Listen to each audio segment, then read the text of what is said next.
सम्मुख में फेसबुक के माध्यम से एक बार फिर उपलब्ध हूँ।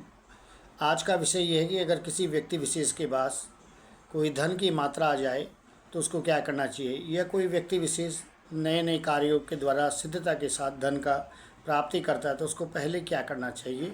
ये एक महत्वपूर्ण प्रश्न है सामाजिक परिवेश में।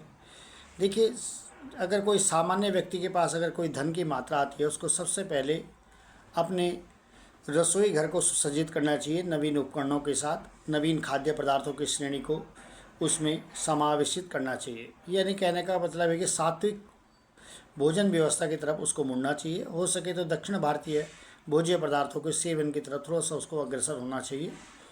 और उसके बाद अगर उसके पास धन अत्यधिक मात्रा में या सुगम्य भाव से उसके पास धन है तो उसको अपना पूजा घर यानी कि उसका निर्माण करना चाहिए। उसमें अनेक प्रकार के सुसज्जित भगवानों के चित्र, मूर्तियाँ, ताम्र बर्तन, पीतल के बर्तन, सोने के बर्तन, चांदी के बर्तन समावेशित करना चाहिए। यानी किसी व्यक्ति विशेष के पास अगर धन की मात्रा अगर आ जाती है, सबसे पहले उसको अपने खान पान की व्यवस्था में सुधार लाना चाहिए।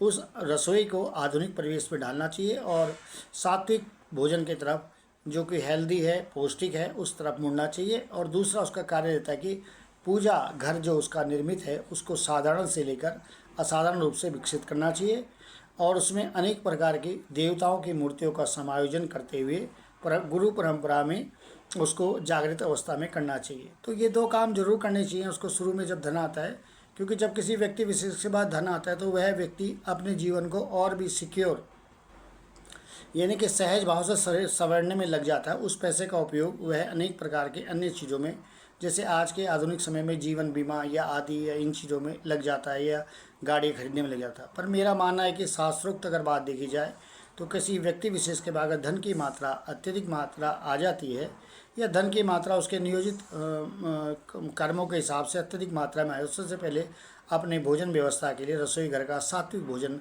निर्माण पद्धति पर जाना चाहिए। उसके लिए उसको नए नवीन उपकरण के साथ साथ खाद्य प्रौद्योगिकी जैसे कि दक्षिण भारत की श्रेणियाँ उसको विकसित करना चाहिए। साथ ही साथ में उसको अपने पूजा घर को सुसज्जित करना चाहिए ताकि उसकी भावनाएं बढ़े, आध्यात्म की तरफ उसको झुकाव हो और खाद्य पदार्थ के द्वारा उसके सात्विक प्रवृत्ति का विकास हो। बहुत बहुत धन्यवाद, आभार।